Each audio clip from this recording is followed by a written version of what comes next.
bottom line of the situation is that the Constitution is a living document, and there are two procedures in this Constitution that allow for amendment of the United States Constitution. And you and I would both agree that one is just as valid as the other. Constitution. And you might not agree with one or the other, or you might have preference over one or the other. But as members of the legislature of the various states, we have the constitutional ability and right to apply as a legislature. And if 2/3 of the legislatures of the several states, as it's stated here, make such application, then all of the legislatures then get an opportunity to address this issue without worrying about the centralization of this power. Now, on this particular issue, you might not agree with this particular amendment, but you say that you support the Constitution, and the Constitution allows us to proceed.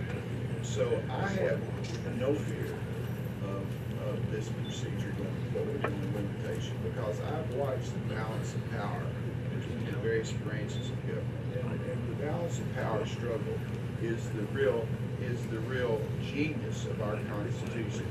Most of us, when they still taught civics in school, learned about the three branches of government, but there's been very little public education about federalism and about the roles of the various states.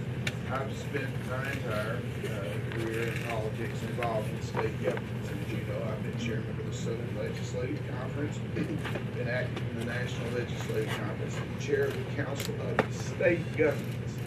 I believe very firmly in the sovereignty of the states and the ability of us to work collectively in interstate compacts, to work collectively together, to work on uniform laws like the Uniform Commercial Code without the intervention of the federal government.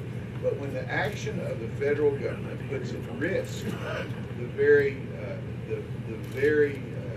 ability of our nation to continue to function, and when we have a central government that is so strong and so wedded to these sort of things, that structural safeguards matter.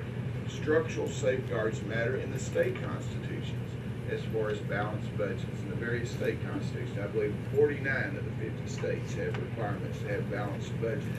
And even if people do not agree that they are completely and always complied with, at least they're a structural safeguard that people can look at. And that's the only thing that we're asking to happen to the federal government, is to put a structural safeguard, a limitation upon any particular Congress that might be subject to ebb or flow to bankrupt this country before anything can be done about it in 2 years, whether they be Republicans or independents or Democrats or whomever. That structural safeguard is something that we recognize the importance of, and that the federal officials should also recognize. And if the people of the various states of this United States, as recognized by the various legislatures around, have an opportunity to petition and apply for this change, it is indeed an appropriate approach, and I have no fear of the various legislatures coming forward and 3/4 of the legislatures complying with this. Now, I would submit this to you, Senator Neal.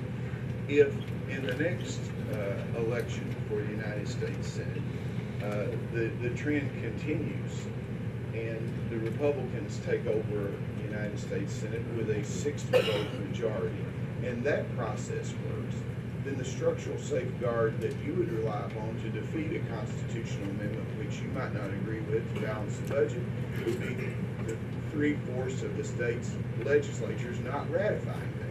So ultimately, the safeguard against any application to change the Constitution is 3/4 of the states. It's not the matter that the ballot is submitted to 3/4 of the states.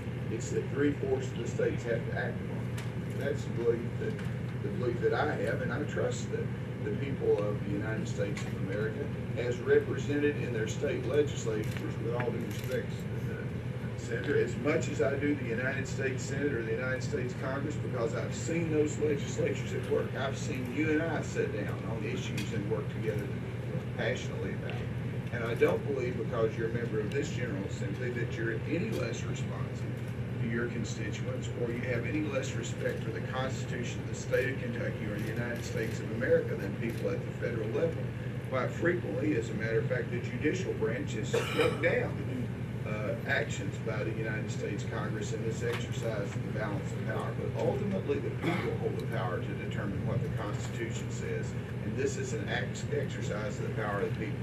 I know I can't make much more because the chairman's gonna rein me in, but I do want to say this. I do want to say this in closing for this cycle, that you raised the question of the ability and the right, and I agree with you fully on that.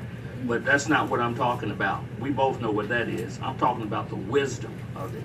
The wisdom of it is what we really need to focus on. And I ask you to think about what I'm saying here. I don't mean this as an attack. You know, I have tremendous respect for you. I just don't think this is a wise approach. You should vote for it, and those that do think it's a wise approach and think that... I won't vote for it for sure.